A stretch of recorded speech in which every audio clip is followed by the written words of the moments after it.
एक व्यापक जनमत तैयार हो गया है। मार्च महीने तक हम 25 से 50 करोड़ लोगों के हस्ताक्षर भ्रष्टाचार के खिलाफ जो है ले लेंगे और प्रधानमंत्री को ज्ञापन सौंप देंगे।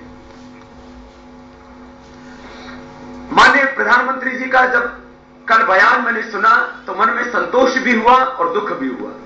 संतोष इस बात का कि सरकार ने सच को स्वीकार तो किया कि भ्रष्टाचार देश की सबसे बड़ी समस्या है, विकास में सबसे बड़ी बाधा है, सुशासन में सबसे बड़ी बाधा है और इससे भारत की छवि पूरी दुनिया में बदनाम हो रही है। लेकिन बात बयान तक ही रुक जाती है।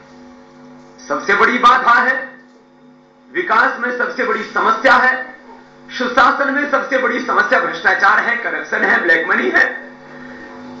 सरकार को अब सच को स्वीकार करने के साथ साथ और सत्तारूढ़ यूपीए के कुछ शीर्ष नेताओं को एक बयान देने के साथ साथ कि भ्रष्टाचार खत्म होना चाहिए और कालाधन आना चाहिए, बयानबाजी ना करके कुछ करके दिखाना चाहिए। इसलिए मैं प्रश्न भी पूछ रहा हूं और समाधान भी दे रहा हूं। और यदि अभी भी केंद्र सरकार ने अपनी कर्तव्य का निर्वहन नहीं किया तो हम पूरे देश में एक आंदोलन चलाएंगे और सरकार के खिलाफ पूरे देश को खड़ा करेंगे। मिश्र का जो आंदोलन है, चाहे उसने हिंसक रूप ले लिया हो, लेकिन हम शांतिमूलक, अहिंसात्मक, संवैधानिक क्रांति से देश में लेकर के आएंगे। साधना के साथ साथ सड़कों पर भी तपस्या करेंगे और संसद को स्वच्छ बनाएंगे। आसन करते करते सिंहासनों पर बैठे लोगों का शीर्षासन कराने की जरूरत पड़ी तो शीर्षासन भी करवाएंगे, लेकिन किसी भी कीमत पर देश को बचाएंगे। हम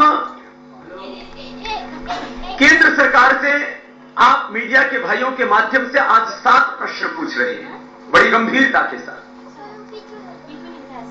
पहली बात, काले धन की मात्रा और उसके स्रोतों के बारे में आखिर केंद्र सरकार, देश के प्रधानमंत्री और माननीय वित्त मंत्री जी क्यों झूठ बोल रहे हैं? सुप्रीम कोर्ट में भी झूठ बोल रहे हैं और देश की जनता के साथ भी धोखा कर रहे हैं, छल कर रहे हैं। मैं यदि कठोर शब्दों में बोलूं तो देश के साथ गद्दारी क्यों कर रहे हैं? काले धन की मात्रा और उसके स्रोत, बार बार हमारे वित्त मंत्री और प्रधानमंत्री कहते हैं कि मात्र टैक्स की चोरी का मामला है। ये मात्र टैक्स की चोरी का मामला नहीं, ये अवैध खनन करके देश की राष्ट्रीय संपदाओं को लूटा हुआ धन है, पहली बात। और ये अवैध खनन आज भी जारी है। आज हमारे देश में करीब 1500 लाख करोड़ रुपए का तो जो रिजर्व कोयला और लोहा का ढूंढ लिया गया वही है। 276.1 बिलियन टन तो कोल है और 15.15 बिलियन टन हमारे यहां शुद्ध स्टील है, नोट आयरन ओर। तो करीब, मैंने कहा करीब 1500 लाख करोड़ रुपए का तो लोहा और कोयला ही है और बाकी नेचुरल रिसोर्सेज करीब एक अंदाज के अनुसार करीब 10,000 लाख करोड़ रुपए के हैं। और उस तरफ पूरी आज भी अंधाधुंध अवैध खनन जारी है। पिछले 6 महीने के अंदर 31,136 अवैध खनन के मामले रिपोर्टेड केसेस है गवर्नमेंट के पास।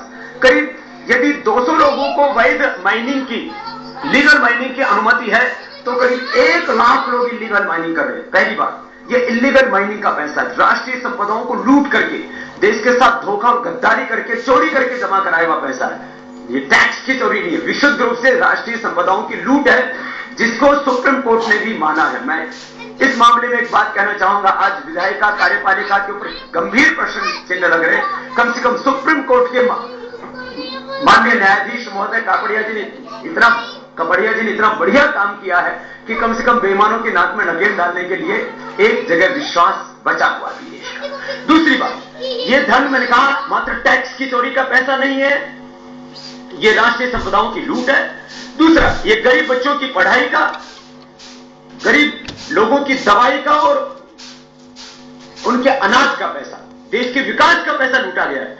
तो ये जो टैक्स हमने देश के विकास के लिए दिया था, उस टैक्स को लूटा है। टैक्स बचा करके पैसा नहीं दबा करा है बाहर। जो हमने टैक्स दिया था डेवलपमेंट के लिए, उस पैसे को बाहर लूट के जमा करा दिया। यदि ये पैसा ऐसा ही जमा कराता रहा तो देश में अराजकता और जो है अफरा तफरी का माहौल हो जाएगा। लोग टैक्स देंगे ही नहीं। लोग कहेंगे हम जो टैक्स देते हो तो स्विस बैंकों में जमा कर देते हैं बेईमान लूट करके, हम टैक्स क्यों दें? मैं टैक्स चोरी का समर्थन नहीं कर रहा हूं, लेकिन यदि कल को ऐसा भी देश में हो तो आश्चर्य नहीं करना चाहिए। ये टैक्स की चोरी का टैक्स बचाने के लिए बाहर पैसे नहीं जमा कराया गया। टैक्स जो हमने विकास के लिए दिया तो वो सारा पैसा जमा करा दिया बाहर। करीब 200 लाख करोड़ रुपए की बजट बनाया हूं, पूरी की पूरी जो है मेरे पास में रिपोर्ट। 200 लाख करोड़ रुपए क्या देश में लगे हुए दिखते हैं? ये तो गवर्नमेंट के ही सारे के सारे आंकड़े हैं। मैं अगली बात कह रहा हूं। तीसरा, ये पैसा संवैधानिक उच्च पदों पर बैठे लोगों ने अपने पदों का दुरुपयोग करके रिश्वतखोरी करके लिया हुआ पैसा बाहर जमा कराया है। ये तो 2G स्पेक्ट्रम में, आदि में, वुमेन्स वेल घोटाले में, या आदर्श घोटाले में, तमाम जगह ये जो हजारों करोड़ रुपए की और 2G स्पेक्ट्रम में तो लाखों करोड़ रुपए की लूट हुई है। ये संवैधानिक पदों का दुरुपयोग करके, अपने अधिकारों का दुरुपयोग करके धन लूटा। ये टैक्स की चोरी नहीं है, ये राष्ट्रीय संपदा की लूट है। तो केंद्र सरकार देश की सबसे बड़ी उच्च न्यायिक संस्था सुप्रीम कोर्ट क्यों झूठ बोलती है और देश के लोगों के साथ क्यों झूठ बोलती है? ये तो बहुत बड़ा धोखा है देश के साथ। दूसरा, सरकार कहती है कि ये धन तो थोड़ा बहुत होगा। पूरे विश्व में इसकी मात्रा को लेकर के, स्रोत तो मैंने बताया, मात्रा को लेकर के भ्रम फैलाया जा रहा है। अभी तक पूरे विश्व के अर्थव्यवस्था में काले धन की मात्रा कितनी है, ब्लैक मनी कितना है, इसके बारे में विश्व स्तर की कुछ संस्थाएं अध्ययन कर रही हैं। वो सब मानती हैं 11.5 trillion dollar cross border black money जमा हो चुका है और हर वर्ष 1.6 ट्रिलियन डॉलर ब्लैक मनी जमा होता है।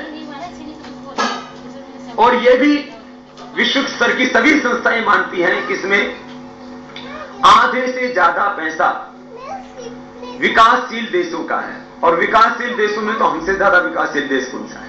दुनिया की सबसे बड़ी अर्थव्यवस्था ये हमारी है, अमेरिका और एक दो देशों को छोड़ करके, चीन और जापान को छोड़, चौथी पांचवें नंबर की अर्थव्यवस्था। यदि हम इसमें